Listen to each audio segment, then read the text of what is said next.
Welcome to Project Antaryami. This podcast contains everything related to concept and ideas of many sub-projects related to Project Antaryami. Subscribe to get notified. Welcome to the debate. We are looking at a demographic shift that is just staggering in its scale. By 2030, India will be home to about 193 million senior citizens. Now, to put that in perspective, that's roughly the entire population of Brazil, but composed entirely of people over 60. That's 13% of the nation. But, within that massive number lies a silent crisis. As the nation races toward a fully digital future, banking, telemedicine, all of it, there's this huge segment of society being, effectively locked out. It really is more than just being left behind. It's an active exclusion. The statistics are frankly sobering. Over 86% of senior citizens in India lack basic digital literacy. And if you look at internet users, only 7% are age 55 and above. The source material calls this an invisible barrier, a silver digital divide. But honestly, divide feels too soft a word. We're talking about millions of people who are being cut off from essential services, their pensions, their doctors, their utility bills, all because the infrastructure has moved to a screen they just can't navigate. Exactly. And that brings us to the core question for our discussion today. How do we solve this? The proposal on the table, and this is drawing from the Project Antaryami framework, it suggests a pretty radical solution: gamified community learning centers. So the argument is that we can use game mechanics, immersive environments, avatars, all of this to bridge the gap. My position is that gamification is actually the essential key to overcoming those deep-seated psychological barriers, the anxiety that elderly learners face. It's not about fun, it's about psychology. And I'm coming at this from a different angle. While I absolutely agree the problem is urgent, I worry that this approach is over-engineered. I really question whether adding game mechanics to essential skill building just introduces unnecessary complexity for a demographic already struggling with the basics. We have to ask, is gamifying critical services like banking or health trivializing them? Or worse, is it just adding cognitive load to an infrastructure that should be focused on radical simplicity and accessibility? I see why you might think it's over-engineered, but let me offer a different perspective on why traditional training so often fails. We've been trying to teach seniors using manuals and lectures and, standard how-to videos for years, and it fails because it fundamentally ignores the unique physical and cognitive challenges of aging. We're trying to teach 70-year-olds using methods designed for 20-year-olds. The source material highlights that age-related cognitive decline makes complex technical instructions difficult to follow, but it's more than that. There's a paralyzing anxiety, a fear of breaking the device or making some catastrophic mistake. I don't deny the anxiety exists. I've seen it.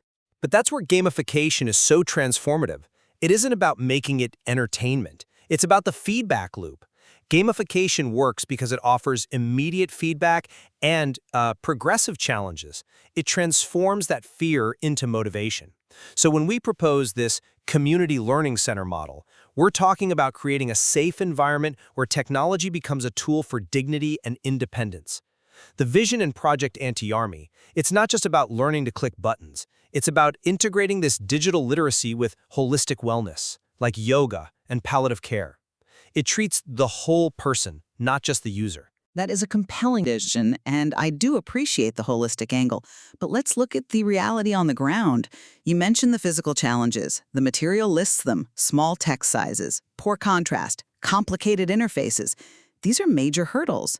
So if a senior citizen is struggling to read a verification code on a screen because of cataracts, or if their hand tremors make it impossible to tap a tiny submit button, how does adding a layer of gamification solve that fundamental problem? If anything, avatars, point systems, or, God forbid, VR headsets might just exacerbate the confusion. I think you're conflating the interface with the learning method. The game is the scaffold to help them master the interface. Not necessarily. I'm looking at the socio-cultural factors that are identified in the material. The barrier isn't boredom. Games solve boredom. The barrier here is a lack of trust, a really deep-seated fear of cybersecurity threats, and huge language barriers. The material explicitly states that technical jargon is predominantly in English, So my argument is that the focus should be on age-friendly technology. Hardware modifications, bigger screens, voice commands, and local dialects, rather than building these complex, immersive environments. We need to lower the floor, not build a virtual staircase. That's an interesting point, though I would frame it differently. You're suggesting that immersion adds complexity, but the evidence we have suggests it actually reduces anxiety. And that brings us to the first core point of contention: psychological barriers versus cognitive load. The material cites evidence that VR-based modules or even just simulated environments help seniors practice in recreated real-world scenarios. I mean, imagine a senior needing to learn how to use a banking app. A very high-stakes environment. Exactly. In the real world, standing at an ATM or just holding a phone, one wrong click feels like it could wipe out their pension. That is terrifying. Your blood pressure goes up, your mind goes blank. But in a gamified, simulated environment, maybe it's VR, maybe it's just a tablet simulation, they can navigate that interface without any real-world consequences. They can make 10 wrong clicks, they can fail safely. It reduces the anxiety of making mistakes. That isn't clutter, that's essential scaffolding. I'm sorry, but I just don't buy that VR is the scaffold we need here. We're talking about a demographic where age-related cognitive decline affects memory and attention. The material notes that a lack of prior ICT experience is a major hurdle. Gamification often relies on abstract logic, symbols, navigation loops, reward structures that are intuitive to a digital native, but completely foreign to someone born in the 1950s. Can you give me an example of what you mean by abstract logic in this context? Sure. Okay. So in a game, a red bar might mean your health is low or time is running out. A star might mean experience points. But in a banking app, a red number means debt. If you're asking a senior to learn the game logic just so they can learn the banking logic, you are asking them to learn two languages at the same time. I mean, if you put a headset on a grandmother in a rural village who has never even used a smartphone, are you empowering her or are you just alienating her further by showing her how far behind she is? I'm not convinced by that line of reasoning because I think it underestimates the adaptability of the elderly when the motivation is right. The cognitive gains mentioned in the research are significant. Gamified exercises can support balance, coordination, attention, memory. It's not just about learning the tool. The process itself helps combat the cognitive decline you're worried about. It activates neuroplasticity. So the game isn't a distraction, it's a brain gym that prepares them for the task. But at what cost to the immediate utility? If the goal is to get them to use telemedicine because they have a chronic condition, adding this layer of abstract learning might just be a roadblock. It's not a roadblock if it builds the confidence they need to even use the utility. You can't just give them the utility and walk away, they won't touch it. Okay, let's move to infrastructure, because this is where I really struggle with the proposal's feasibility. The plan outlines Phase 1, pilot programs, and then Phase 2, scale. We're talking about establishing physical centers with trained facilitators and potentially VR tech. Do you realize the logistical hurdle of doing this in rural India? The material clearly points out that digital literacy among the rural elderly is significantly lower than in urban areas. How do you scale high-tech learning centers in villages where electricity might be intermittent and internet connectivity is spotty at best? You're focusing on the hardware costs, but the model relies heavily on human capital, which is something India has in abundance. The intergenerational spaces aspect is, I think, the genius of this approach. It leverages India's strong family bonds. It's not just about shipping VR headsets to a village and leaving instructions. It's about creating spaces where grandchildren can assist their grandparents. The younger generation helps bridge that gap right there in the context of the learning center. Relying on family is a beautiful idea, and historically it's how things worked. But is it a policy? Can we build a national infrastructure on the assumption that teenagers have the patience and the time to teach their grandparents digital literacy? It is policy when you formalize it. The rural-urban divide is real, absolutely. But consider the economic empowerment argument that's presented. The text suggests that digital literacy enables the elderly to remain economically productive through extended workforce participation. We aren't just talking about scrolling Facebook here. We're talking about the silver economy. So if we invest in these centers, even if the upfront cost is high, The return on investment involves reintegrating millions of people into the economy who can now manage their own finances and maybe even work remotely. But that all assumes the centers actually work at scale.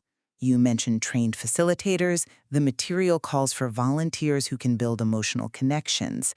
Finding enough people with the patience and the gerontology-sensitive teaching methods to cover 193 million seniors, that is a massive ask. My fear is that we get a few shiny pilot programs in Mumbai and Bangalore that generate great headlines while the rural elderly who need this the most are left with nothing because the model was just too resource-intensive to replicate. That's a risk with any development program, but that shouldn't stop us from innovating. I mean, if we don't try the gamified, community center approach, what's the alternative? Just waiting for them to catch up? And this ties into motivation, the why. You mentioned earlier that games solve boredom, implying that's not the problem here. But I disagree. Isolation is a massive problem. Isolation is a huge problem. Yes. It has major health implications. Exactly. The material argues that social connection is the killer app. Multiplayer elements in these learning modules can reduce isolation. The research shows that internet use correlates with higher subjective well-being. If we treat technology purely as a utility, a dry manual on how to pay a bill, we lose the engagement. The technology serves a dual purpose: skill acquisition and combating loneliness. They might come for the game or the social interaction, but they stay and they learn the skills. I see the appeal of social connection, I do. But I come back to the primary needs. The material lists them very clearly: telemedicine, digital payment systems like UPI, and government services.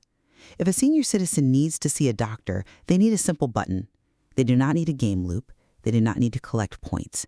They need access. But they won't use the button if they're afraid of it. Then change the button. Make the button bigger. Make the language their native tongue. Don't train them to navigate a maze. Remove the maze. The focus on instrumental activities of daily living, the IADLs, it suggests we need to solve functional problems first. If I'm in pain and I need a doctor, I don't want to play a game to get an appointment. I want the shortest line between A and B. But that shortest line involves navigating a smartphone operating system that is inherently complex. You can't redesign the entire internet for seniors. You have to train them to navigate the internet that exists. Even a simple button usually requires unlocking a phone, finding the app, dealing with updates, and that brings us to the crucial point of security. Yes, let's talk about security. This is my biggest worry. The internet is a dangerous place. Scams, phishing, identity theft. The material highlights privacy and cybersecurity concerns as a major barrier. So, does gamification trivialize these serious risks? If we teach banking through a game where you can't actually lose real money, are we setting them up for a fall when they switch to the real app and the stakes are very, very real? That is a valid concern, but I'd argue the opposite. Simulation is the only way to teach security safely. Bite-sized, achievable modules are the best way to teach security protocols. You can simulate a phishing attempt in a game. You can send a fake scam text. If they click it, the screen turns red, a buzzer sounds, and they get a lesson. In the real world, if they click it, their bank account could be drained. But does the lesson stick? Or do they just learn to beat the level rather than learning the underlying principle? That all depends on the curriculum design. But think about it. You don't teach a pilot to fly by putting them in a 747 with passengers on day one. You put them in a simulator. Why should digital literacy be any different? Because a pilot is a trained professional. We're talking about grandmothers, but let's look at the solution proposed for this stickiness. The material discusses Phase 3, sustainability, specifically these peer mentor networks. Yes, and this is where the model becomes self-sustaining. This isn't just about software, it's a human network, digitally literate seniors helping others. When a peer, someone your own age, explains why a certain link is dangerous, it just lands differently than a warning prompt or a lecture from a tech support agent. It creates an ecosystem of trust. I admire the optimism of the peer network idea, I really do, but I still worry about the techno-solutionism of it all. We are asking seniors to learn a new language, a new mode of interaction, and now a new layer of gaming abstraction, all to access rights that should be theirs by default. It feels like we're putting the burden of adaptation on the user rather than on the system. I don't see it as techno-solutionism. I see it as empathy. The digital divide is a crisis of dignity. I mean, imagine being 75, having run a household or a business your whole life, and suddenly you can't pay your own electric bill because the office closed and moved online. You have to ask your grandson to do it for you. That loss of agency is just devastating. Gamification, by breaking these terrifying tasks down into manageable, rewarding pieces, it restores that agency. It is the most empathetic way to welcome a frightened demographic into the modern world. It turns a barrier into a bridge. I agree that dignity is the goal, and I agree that the current exclusion is unacceptable. But while the goal is noble, we have to be wary. If we focus all our energy on building immersive environments and VR centers, we might miss the low-hanging fruit. The focus must remain on simplification and vernacular support. We need hardware that speaks their language, literally and figuratively. We cannot leave the rural elderly behind in favor of high-tech urban centers that look good in a press release but don't actually reach the village square. And yet, if we only focus on hardware, we leave their minds behind. We fail to address the anxiety that stops them from even touching the device in the first place. You can build the simplest phone in the world, but if the user is terrified of the digital world, it's just an expensive paperweight. Perhaps the answer lies somewhere in a hybrid approach, simplified tech plus community support. But surely we can agree that doing nothing is not an option. Absolutely. Exclusion from the digital revolution is exclusion from society. Whether it's through games or simplified tech, we have to bring them along. On that, we are in complete agreement. This is a massive challenge, and as the numbers show, it's only going to get bigger. We hope this discussion has helped illuminate some of the complexities of the solution. Indeed. And there's much more to explore in the material, especially regarding specific health outcomes and the role of NGOs. Thank you for listening to the debate.